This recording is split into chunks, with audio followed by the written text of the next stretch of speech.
और उसमें चंदन सिंह और सूरजभान सिंह दोनों की हामी थी। ठीक है, ठीक है। हाँ। इसका मतलब कि जिधर पशुपति पारस, हाँ। उधर सूरजभान। चिराग और चंदन सिंह और सूरजभान सिंह में 36 का आंकड़ा है। चिराग पासवान ने इसी शर्त पे भाजपा से गठबंधन किया है, हाँ। कि हम किसी भी कैंडिडेट को आपके कहने पे नहीं लड़ाएंगे। अच्छा। और खासकर पशुपति पारस के गुट के। अच्छा। भाजपा का कैंडिडेट भले ही उतार दे चिराग, हाँ। ठीक है, 5 सीट में 2 दे दे, 1 दे दे, हाँ। मगर पशुपति पारस का एक भी कैंडिडेट नहीं उतारेंगे चिराग। ये भाजपा ये सीट कैसे हार सकती है? हाँ। मान लीजिए भाजपा वोट लेकर आएगी, हाँ। गुंजन सिंह भी 20-30 हजार वोट काट देंगे। ठीक है, ठीक है।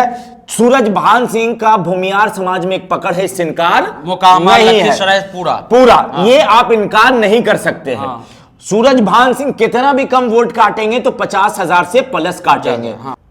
लोकसभा का बिगुल जो है वो बच चुका है, नवादा लोकसभा, क्योंकि जो पहले चरण में जो चुनाव होगा वो 4 लोकसभा क्षेत्र में होंगे, उसमें नवादा है। नवादा में कई अलग अलग कहानियां हैं। वहां कोई कौशल यादव है जनता दल यू से, तो राजबल्लभ यादव है। कहा जाता है कि आरजेडी में अगर पत्ता को हिला सकता है या पत्ता हिलेगा तो राजबल्लभ यादव ही हिला सकते हैं। उनकी पत्नी बीबा देवी अभी विधायक हैं। उसके अलावा कई भोजपुरी कलाकार भी जो हैं वो रेस में हैं। पूरा डिटेल, पूरी जानकारी हमारे साथी हमजा आपको बताएंगे। हमजा जी, अब तो नवादा के लिए समय नहीं है, 5-6 दिन बचा हुआ है, 19 तो तारीख। कई नाम तो अभी पब्लिक ओपिनियन हो रहा है, कई नाम चल रहा है। क्या लगता है इस बार क्या होगा? देखिए इस बार खेला खराब हो जाएगा वहां। हाँ। ठीक है। और खेला खराब कौन करेंगे? जो खेला करते हैं जी। मतलब आप समझिए कि पिछले बार नवादा क्लियर जीत गई थी भाजपा। ठीक है। ठीक है। मगर इस बार भाजपा के लिए नाको चने चबवा देगी। हाँ। ये नहीं कि महागठबंधन बहुत ज्यादा मजबूत हो गई है। अच्छा। वजह यह है कि वहां बगावत के सुर हैं भाजपा के। कैसे? ठीक है। आप समझिए कि पिछले बार एनडीए में थे सूरजभान सिंह, ठीक है, उनके भाई चंदन सिंह। ठीक है। इस बार चिराग को 5 सीट देने के बाद हाँ। पशुपति पारस ने बगावत कर दी।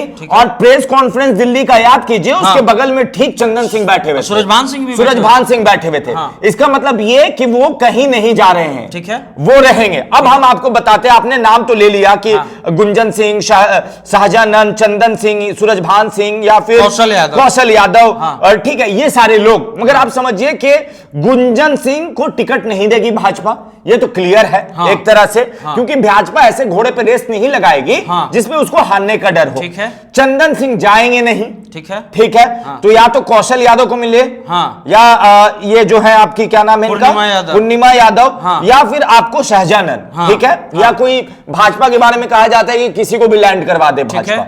ठीक है।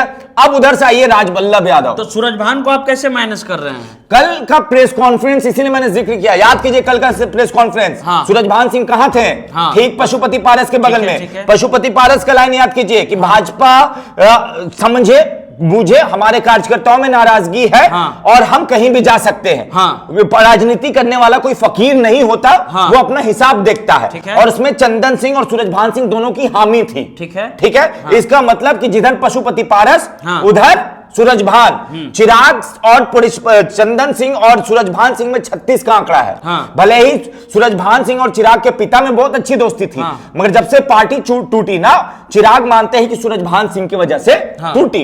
और चिराग में सूरजभान सिंह के 36 का आंकड़ा है। 36 का लेकिन खबर तो यह आ रही कि सूरजभान सिंह को खुद चिराग मौका दे सकते हैं। चिराग पासवान ने इसी शर्त पे भाजपा से गठबंधन किया है। हाँ। कि हम किसी भी कैंडिडेट को आपके कहने पे नहीं लड़ाएंगे। अच्छा। और खासकर पशुपति पारस के गुट के। अच्छा। भाजपा का कैंडिडेट भले ही उतार दे चिराग। हाँ। ठीक है। ठीक है। 5 सीट में 2 दे दे, 1 दे दे, हाँ। मगर पशुपति पारस का एक भी कैंडिडेट नहीं उतारेंगे चिराग। ये क्लियर है। ये क्लियर है। और इसी शर्त पे गठबंधन हुआ है। हाँ। और शर्त में हाजीपुर भी शामिल था। लेकिन आप आरजेडी को कैसे माइनस कर रहे हैं? देखिए- राजबल्लभ यादव देख 2 विधायक उनके तो अपने हैं, रजौली वाले और बीबा देवी।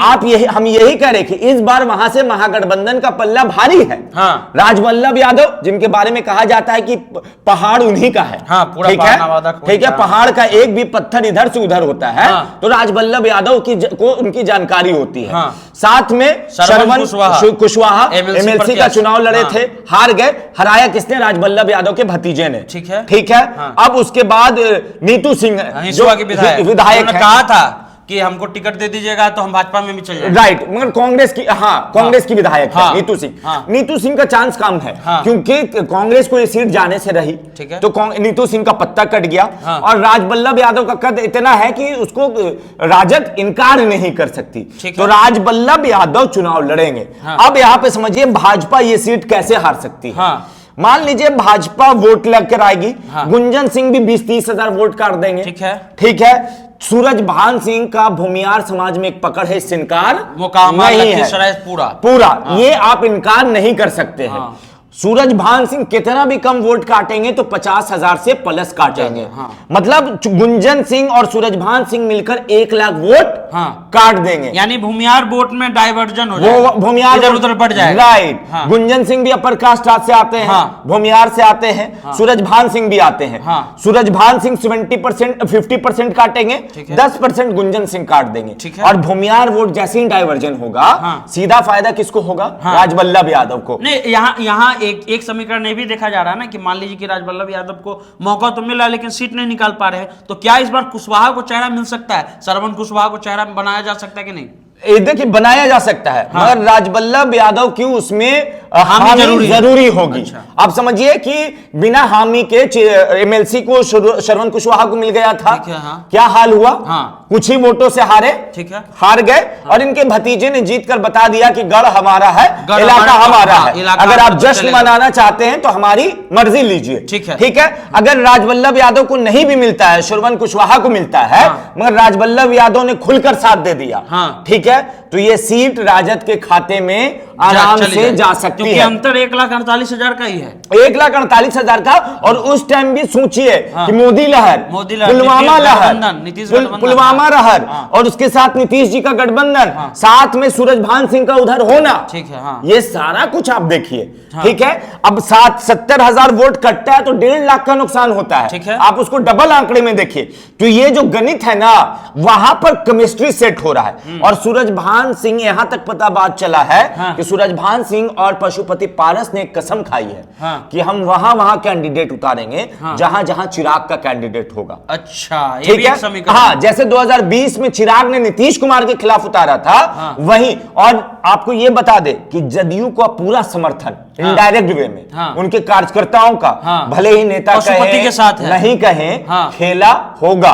और वहां के जिला अध्यक्ष हो, कार्यकर्ता हो, वो चिराग से ज्यादा सूरजभान सिंह के करीबी होंगे। चलिए, तो नवादा का इस बार गणित, भूमियार वोट बटेगा और चाहे कुशवाहा चाहे राजबल्लभ यादव का कोई परिवार चुनाव निकाल लेगा, क्योंकि एक नहीं, गुंजन सिंह, सहजानंद, चंदन सिंह, सूरजभान सिंह का परिवार, लगभग 4 लोग जो हैं ये रेस में हैं। और भूमियार वोट अगर बटा तो इसका सीधा फायदा महागठबंधन को होगा, क्योंकि अंतर मात्र 1.48 लाख का ही है। फिलहाल आप द इंटरव्यू इंडिया आप देख रहे थे।